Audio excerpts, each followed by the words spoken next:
Ir jūs tikrai esat girdėję tą pasakymą, jog knyga visada bus geriau už filmą, niekada filmas negali pernokti knygos. Ir aš tai girdėjau 100 kartų ir kuo toliau, tuo labiau įsitikinu, kad tikrai ne visada ši taisyklė galioja ir tikrai yra daugybė filmų, kurie pranoksta knygas, kurių ekranizacija tikrai būna labiau išpildyta ir įdomesnė nei knyga. Tai šiandien apie vieną tokią knygą ir pakalbėsiu. Labas, mano vardas Aistė, čia aš kalbu apie knygas, tai nėra nei leidyklų, nei leidinių reklama, tai yra tiesiog mano hobis, kurio noriu pasidalinti kartu su jumis. Tai čia dažniausiai plepu apie knygas, dalinuosi knygų apžvalgomis, taip pat turiu ir skaitimo vlogų, kuriuos galite pažiūrėti, bei kartais įkeliu ir vlogą iš gyvenimo. Tai tikiuosi, kad tau patiks ir prisijungsi bei paspausi subscribe prenumeratos mygtuką. Na, o šiandien pasidarykit kavos ar arbatos ir pakalbėkim apie knygą Ketvirtadienio žmogžudysčių klubas – Thursday Murder Club. Praeitų metų gale atsidarius Netflixą pamačiau, kad išėjo naujas filmas Thursday Murder Club ir mane iškart sužavėjo aktoriai bei scenų spalvingumas, todėl peržiūrėjau šį filmą ir jis man labai patiko. Iš pradžių galvojau, kad tai yra sukurta kompiuteriu cinematika, nes viskas atrodė per daug kaip lėlių namelio tematika, per daug ryšku, per daug netikra, bet kūrė tokią įdomią atmosferą, tokią pensionato rojaus atmosferą. Atrodo, pensionatas nėra ypatingai maloni vieta senjorams, tai tokia vieta, į kurią atvykęs jau supranti, kad tai yra paskutiniai tavo namai, paskutinė tavo gyvenamoji vieta šioje žemėje. Ir tai neturėtų būti labai daug pozityvo kelianti vieta, tačiau tas pensionatas, kuriame gyvena pagrindiniai veikėjai filmo, buvo labai gražus, atrodo, tiek veiklų, tiek daug erdvės kurti, kažką daryti ir tiesiog nesėdėti nuleidus galvą ir galvoti apie savo gyvenimą ir kokia yra jo baigtis, o gali tiesiog kiekvieną dieną gyventi gyvenimą tokį, kokį nori gyventi. Ir aišku, tai nėra vieta bet kokiems žmonėms, tu turi turėti nemažai pinigų ir būti pakankamai turtingas, kad galėtum sau leisti ten gyventi, arba tavo vaikai turi būti pakankamai turtingi, kad galėtum ten gyventi. Ir šiame būtent pensionate yra vykdoma tokia veikla kaip Ketvirtadienio žmogžudysčių klubas, kurioje yra 4 nariai ir jie tiesiog sprendžia žmogžudystės, senas, neišpildytas, neišanalizuotas žmogžudystės, tokias kaip įšalusios bylos, kurios neturi atsakymo, nerastas yra nusikaltėlis ar tiesiog byla yra neišspręsta. Ir jiem tai teikia džiaugsmą, jie bando tapti tais analitikais, rasti nusikaltėlį ir rasti tą teisingumą.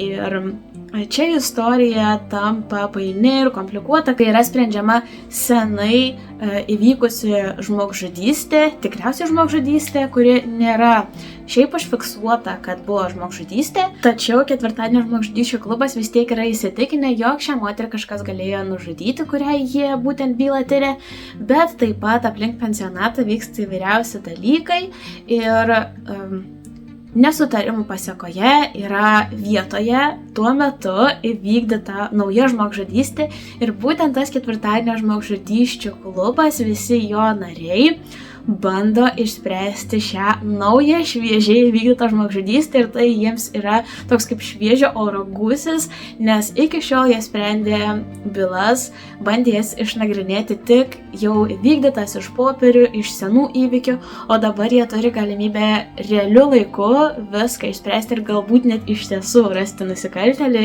ir jį pasodinti už grotų. Tai labai tokia šilta atmosfera yra kuriama, nepaisant to, kad turinys yra apie žmogžudystę, tačiau bendravimas tarp veikėjų yra šiltas ir malonus ir jie visi yra labai skirtingi, unikalūs ir įdomios asmenybės ir man nenusibodo žiūrėti. Ir aš negalėjau nuspėti, kas yra abiejų tų žmogžudysčių nusikaltėlis ir kai atsirašo visa šita atomazga, man tikrai buvo nuostaba, aš net nepagalvojau apie tam tikras detalės, apie kurias galėjau pagalvoti, kurias galėjau pastebėti. Ir aišku, filmo pabaigoje tai ne tik filmas buvo apie tą žmogžudystės, taip pat buvo ir apie žmogiškus ryšius ir žinoma filmo pabaigoje viskas gražiai išsisprendė, buvo parodyta, kaip tam tikri žmonės susibendravo ir buvo ir sukurti nauji ryšiai ir pagilinti ir sustiprinti senieji žmonių ryšiai, tai man labai patiko. O tuomet aš sužinojau, kad šis filmas buvo pastatytas ir įkvėptas knygos Ketvirtadienio žmogžudysčių klubas. Ir kai aš pažiūrėjau internete, kaip ta knyga atrodo, aš tikrai buvau ją mačius, aš tikrai mačiau, kad ne vienas žmogus jau ją skaitė, bet man niekada neužkliuvo už akių ši knyga, nes jos tiesiog buvo labai neįsimintinas ir neįdomus viršelis. Tai tiesiog žodžiai, kurie neįstringa atmintyje ir jų kažkaip nepastebi renkantis naujas knygas. Bet kadangi jau buvau pažiūrėjusi filmą, norėjau paskaityti ir knygą. Ir aš ją paklausiau audio formatu, kadangi jau mačiau filmą, nebuvo įdomu, detektyvai ir trileriai yra būtent tokios knygos, kur jeigu jau tu žinai istoriją, tai antrą kartą skaitant nebus kažkokios didelės nuostabos. Tai aš jau žinau, kad man nesukels didelio įspūdžio ir to wow jausmo, kai išspręs nusikaltėlį, bet man vis tiek buvo įdomu, kaip bus išpildyta ši knyga. Ir aš ją nusivyliau šiek tiek, nors ir tikrai yra gerų pastebėjimų apie knygą. Pavyzdžiui, filme mes viską matėm iš aukštai, matėm visus veikėjus, bendraujančius bendrai ir nebuvo kažkokio vieno pagrindinio veikėjo. O knygoje pasakotoja pagrindinė yra Joyce, bet ne ji vienintelė pasakoja knygą. Didžiąją dalį knygos sudaro būtent jos dienoraščio įrašai. Joyce yra būtent ta moteris, kuri atvyksta vėliausiai į pensionatą ir vėliausiai prisijungia prie Ketvirtadienio žmogžudysčių klubo. Bet kita dalis istorijos yra pasakojama iš tos bendrinės pusės, taip pat kaip buvo ir rodoma filme.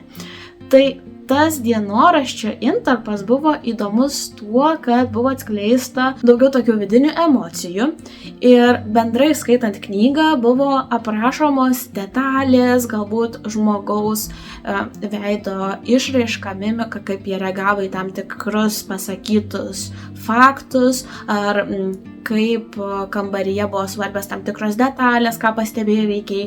Tai filme, žinoma, tai nebuvo paaiškinta. Filme turėjai pats pastebėti tuos dalykus. Tai galbūt filme ta dalis dingo.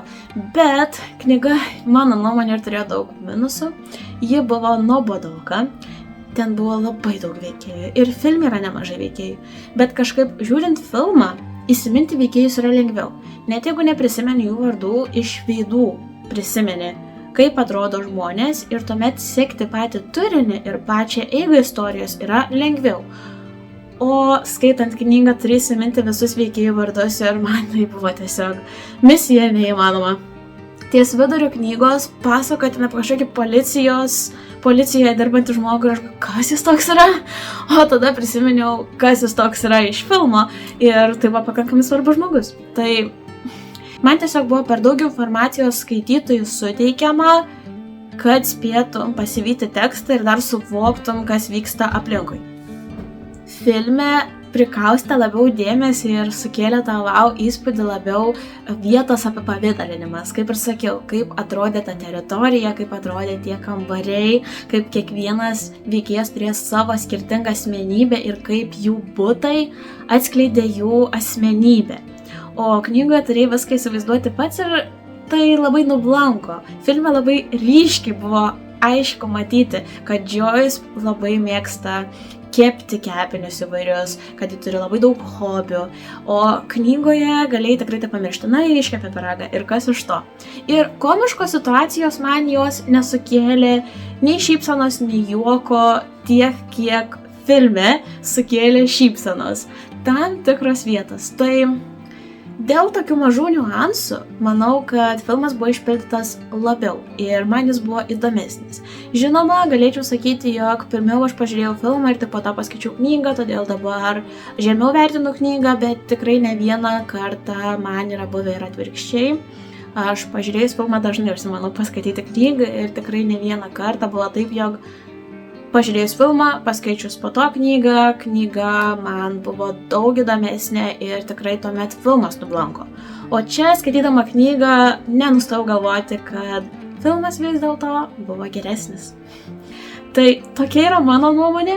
Jeigu jūs skaitėt Ketvirtadienio žmogžudysčių klubą, parašykit man komentaruose, kaip jums pasirodė ši knyga, ar matėte filmą. Jeigu jo dar nematėte, tai Netflix jis yra, galite pažiūrėti. Tikiuosi, kad jis vis dar yra. Na ir jeigu neskaitėt ir nežiūrėjot filmų, tikiuosi, kad suintrigavau. Tai ačiū, kad buvot, ačiū, kad žiūrėjot. Nepamirškit paspausti subscribe prenumeratos mygtuką, jeigu to dar nepadarėt. Ir susitiksim kitame mano video. Ate.